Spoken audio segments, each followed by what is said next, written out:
حضرت حسن بصری رضی اللہ تعالیٰ عنہ فرماتے ہیں اپنی توبہ کا واقعہ، فرماتے ہیں کہ میں امیر کبیر شخص تھا اور بصرہ کے بازاروں کے اندر دکھی پریشان لوگوں کی مدد کے لیے بھی نکلتا تھا۔ ایک دن میں بازار میں جا رہا تھا کہ ایک خاتون مجھ کو نظر آئی، اتنی خوبصورت جیسے چاند کا ٹکڑا ہو۔ میں نے مسلسل اس کی طرف دیکھنا شروع کر دیا۔ اس نے کہا اما تستحی، تجھے حیا نہیں آتی؟ مجھے دیکھے جا رہے ہیں؟ کہتے ہیں میں نے کہا من کس سے حیا کر؟ تو اس عورت نے کہا فمن یعلم خائنۃ الاعین وما تخفی الصدور، اس سے حیا کرو جو دلوں کے بھید جانتا ہے، جو آنکھوں کی خیانت کو جانتا ہے، اس سے حیا کرو۔ کہتے ہیں یہ بات تو بہت بڑی تھی، لیکن اس کا حسن ایسا تھا کہ مجھے اس کے باوجود اس کی طرف رغبت رہی اور میں مسلسل اس کو دیکھتا رہا۔ اس نے پھر مجھے کہا کہ کیا معاملہ ہے کہ تم میری طرف دیکھنا چھوڑتے نہیں ہو، کون سی چیز پسند آئی؟ تو کہتے ہیں میں نے اس کو کہا کہ تیری جھیل سی آنکھوں میں ڈوبنا چاہتا ہوں اور یہ میرے لیے ایک باعث کشش ہے۔ اس نے کہا تم رکو، شاید تمہارا مطلوب پورا ہو جائے۔ میں وہاں رکا اور وہ اپنے گھر چلی گئی۔ تھوڑی دیر کے بعد اس کی خادمہ تشت کے اوپر کپڑا ڈالا ہوا ہے اور میرے طرف پڑھایا۔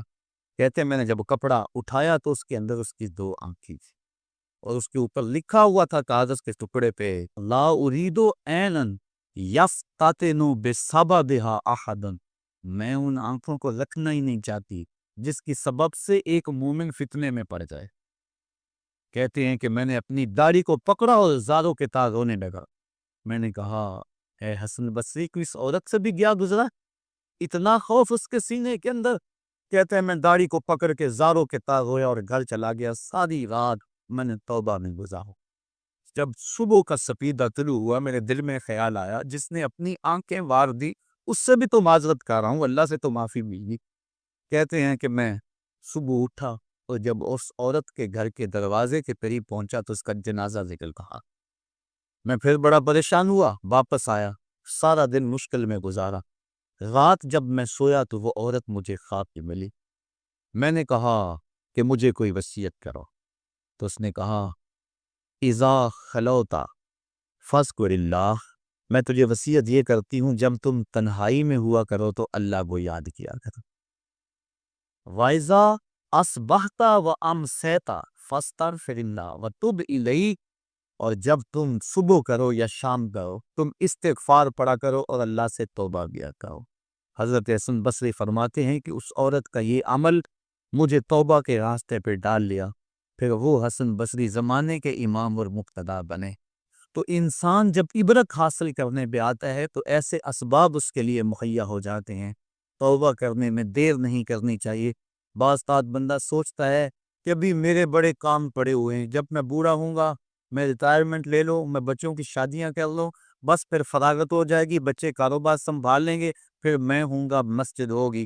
یہ ایسا بندہ کہہ رہا ہے جس کی ملک ایک سانس بھی نہیں ہے، جو ایک سانس کا بھی مختار نہیں ہے، اور ایسے بات کر رہا ہے جس طرح سب کچھ اس کے قبضے میں ہو۔ تو توبہ کے اندر تاخیر نہیں کرنی چاہیے۔ بنی اسرائیل کے اس شخص کا واقعہ آپ کو پہلے بھی شاید میں نے کسی مجلس کے اندر عرض کیا تھا کہ جس کو طول عمل نے برباد کر دیا، اس کی نیکیوں کی وجہ سے اس کو خبر پہنچی کہ اس کی عمر 1000 سال ہے، تو اس نے کہا جب میری عمر اتنی لمبی ہے تو پھر میں عبادت کی بھٹی کے اندر کیوں جلتا رہوں؟ میں 900 سال گناہ کر لیتا ہوں اور 100 سال قبل توبہ کر لوں گا اور گناہوں کی معافی چاہتا ہوں۔ 900 سال گناہ کرتا رہا، 100 سال جب باقی رہا، خیال آیا، پھر سوچا ابھی بڑا وقت پڑا ہوا ہے، میں 90 سال مزید گناہ کر لیتا ہوں، 10 سال قبل میں جو ہے وہ توبہ کر لوں گا۔ 10 سال رہ گئے، پھر خیال آیا 9 سال گناہ کر لیتا ہوں، 1 سال قبل توبہ کر لو۔ جب 1 سال رہ گیا پھر توبہ کی سوچ آئی تو کہنے لگا 12 ماہ ہوتے ہیں سال کے، میں 11 ماہ تک گناہ کر لیتا ہوں، 1 ماہ کا بچنا توبہ کر لوں گا۔ پھر 1 ماہ بھی گزرا، ہفتے تک بات پہنچی، حتیٰ کہ 1 دن رہ گیا، اور پھر وہ کہتا تھا بھی فلاں فلاں گناہ میرا رہتا ہے وہ میں کروں۔ ایسی لت پڑ گئی تھی گناہ کہ بنی اسرائیل کا وہ شخص کہ جو اس انتظار میں تھا کہ بس یہ گناہ کروں یہ گناہ کروں پھر توبہ کر لوں گا، اچانک موت آئی اور موت نے اس کو دبوچ لیا اور وہ توبہ کے بغیر مر گیا۔ تو طول عمل، لمبی امید کہ ابھی وقت میرا بڑا پڑا ہوا ہے، پہلے تو پتہ ہی نہیں ہے کہ وقت موجود بھی ہے یا کہ نہیں، اگلی سانس آئے گی یا کہ نہیں، دوسری بات جو کیفیت اب ہے پتہ نہیں آگے ہو یا نہ ہو۔ شیطان کو جتنی مہلت دو گے، جتنی بیماری گھر کر جائے گی، اس قدر ہی اس کا ختم ہونا مشکل ہے۔ اس لیے جب گناہ کرے تو فوراً توبہ کر لے، گناہ مٹ جاتا ہے۔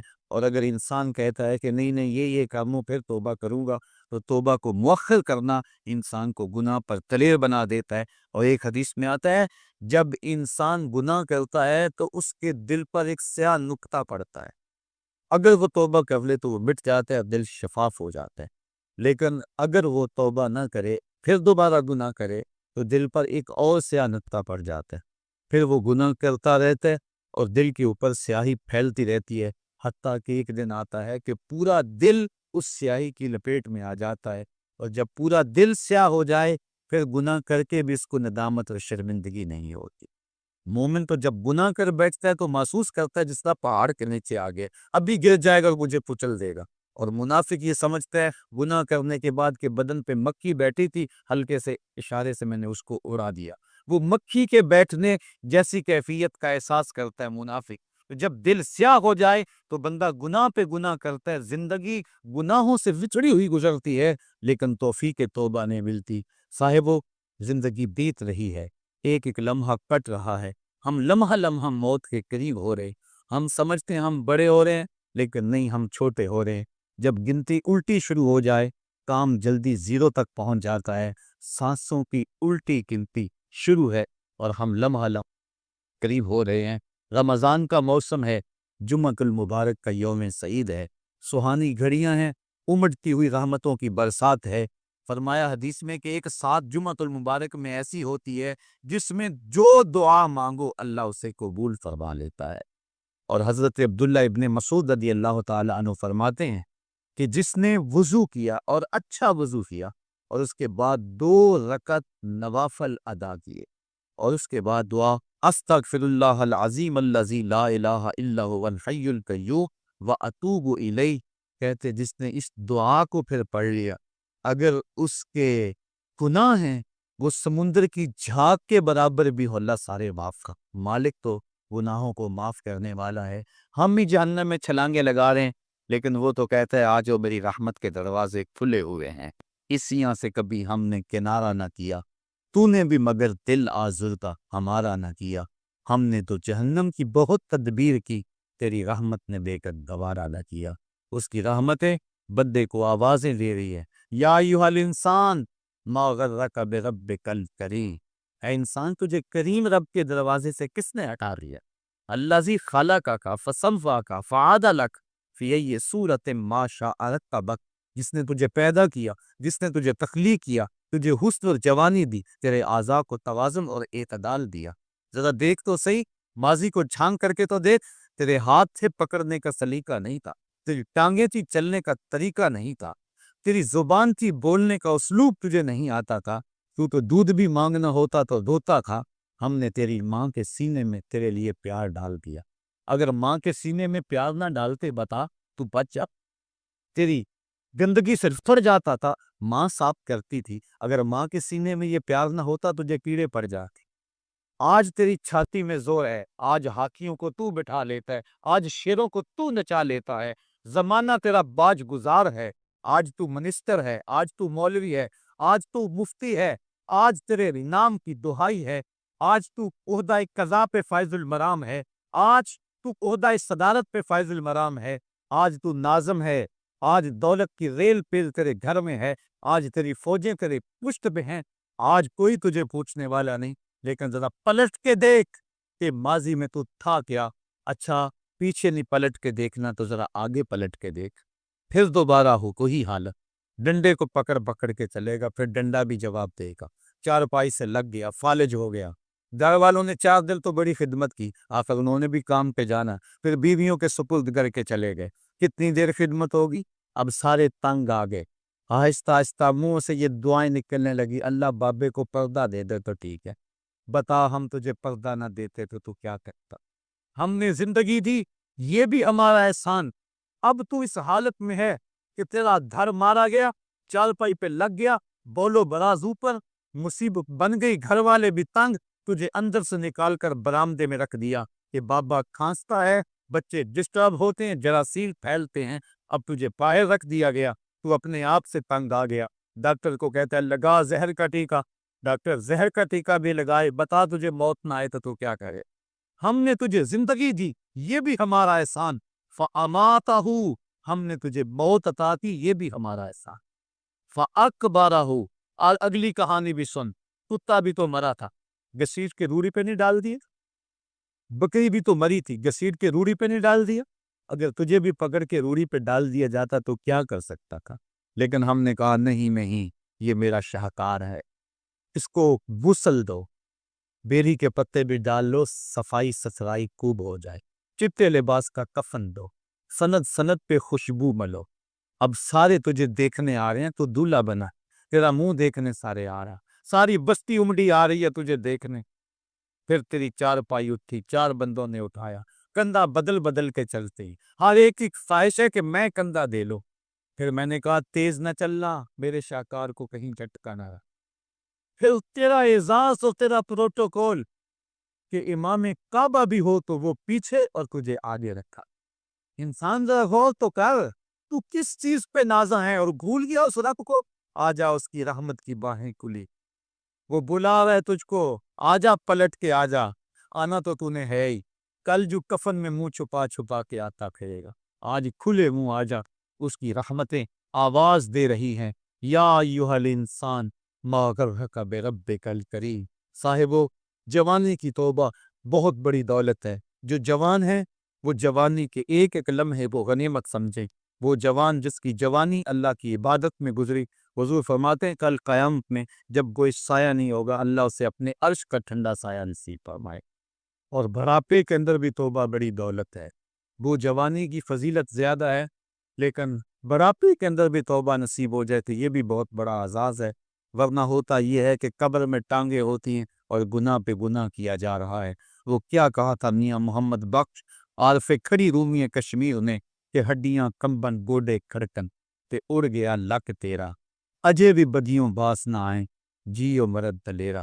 اے انسان کدھر بھٹک رہا ہے، مالک تجھے آوازیں دے رہا ہے، کبھی بھاگے ہوئے کو بھی یوں آوازیں دی جاتی، کبھی در چھوڑ کے بھاگنے والوں کو بھی یوں بلایا جاتا ہے، لیکن کہتا ہے توبو اللہ، آ جاؤ، میری رحمت کے دروازے کھلے ہوئے ہیں، ابھی مغرب سے سورج طلوع نہیں ہوا، میرے بندے جب تو توبہ کا ہاتھ پھیلائے گا، میں تیرے گناہ جو ہیں وہ فرشتوں کے خیالوں سے بھی مٹا دوں گا، نامہ اعمال سے بھی مٹا دوں گا، جو زمین گواہ بنی ہے وہ بھی گواہی دینا بھول جائے گی، تیرے اعضاء بھی بھول جائیں گے، گناہ تجھے بھی یاد نہیں رہیں گے، اور ان چار گواہوں کو یاد نہیں رہیں گے۔ کل قیامت کے دن جب رب کے حضور ملے گا تو کوئی گواہ تیرے گناہوں کا موجود نہیں ہوگا، آ تو صحیح، جھولی پھیلا تو صحیح، ہم تو مائل بکرم ہیں، کوئی سائل ہی نہیں، ہم تو مائل بکرم ہیں، کوئی سائل ہی نہیں، راہ دکھلائیں کسے، کوئی رہرے منزل ہی نہیں۔ آؤ، توبہ کا دروازہ کھلا ہے، اس کی رحمتوں کا دروازہ واہ ہے، اس کی کرم نوازیاں تمہیں آواز دے رہی ہیں، جھجک آتی ہے اس کے در پہ آتے ہوئے، چلو میرے نبی کا وسیلہ لے کر آ جا۔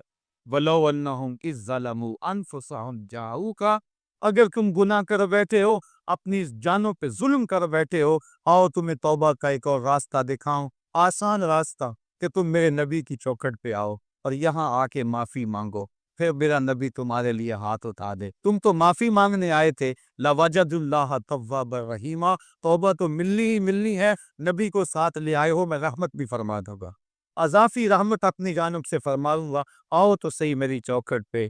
اللہ کے محبوب کی چوکھٹ پہ صحابہ آیا کرتے تھے، اور محبوب کے جب ہاتھ اٹھتے تو پھر دعائیں قبول ہوتی، توبہ کے دروازے کھل جاتے اور اللہ کی رحمتیں برستی۔ ابو لبابہ کی توبہ کا واقعہ کتب حدیث کے اندر موجود ہے، اور دیگر صحابہ کی توبہ کے واقعات موجود ہیں۔ حضور کے انتقال کے بعد حضور کی قبر پہ چلے جاؤ، امام عطا بھی کہتے ہیں کہ میں حضور کے روضے پہ بیٹھا تھا، ایک دیہاتی آیا اور حضور کے روضے پہ کھڑا ہو کے کہنے لگا، حضور میں گناہوں کی بخشش کے لیے آیا ہوں اور بغیر مغفرت کے تو نہیں جاؤں۔ کہتے ہیں وہ اس قدر فریاد کرتا رہا، روتا رہا کہ مجھے اس کی حالت پہ ترس آ رہا تھا۔ جب وہ چلا گیا میری آنکھ لگ گئی، آنکھ لگی تو خواب میں حضور کی زیارت نصیب تھی، اور آقا کریم نے فرمایا تم یا آتا بھی اٹھو اور اس عرابی کو تلاش کرو، اور جب مل جائے تو میری طرف سے جنت کی بشارت ہے۔ اور صاحب مدارک نے ایک روایت لکھی ہے کہ ایک شخص حضور کے روضے پہ آیا اور حضور کے مبارک روضہ کی مٹی کو، تربت نور کو اپنے سر میں ڈال رہا ہے اور کہتا ہے میں تو گناہوں کی بخشش کے لیے آیا ہوں۔ یہ حضور کے انتقال سے 3 دن کے بعد کا واقعہ ہے۔ وہ کہتا ہے میں تو مغفرت کے بغیر جانا ہی نہیں۔ وہ تو چلا گیا لیکن یہ جم کے بیٹھ گیا، غنی کے در پہ ڈیرے جما دیے، کہا میں تو نہیں جاؤں گا جب تک میری مغفرت نہ ہو۔ فنودی من القبر انہ قد غفر لک، صاحب مدارک لکھتے ہیں گنبد خضرا سے آواز آئی جا تیرے گناہوں کو معاف کر دیا۔ مجرم ہو تو منہ اشکوں سے دھوتے چلے آؤ، آؤ در تواب پہ روتے چلے آؤ۔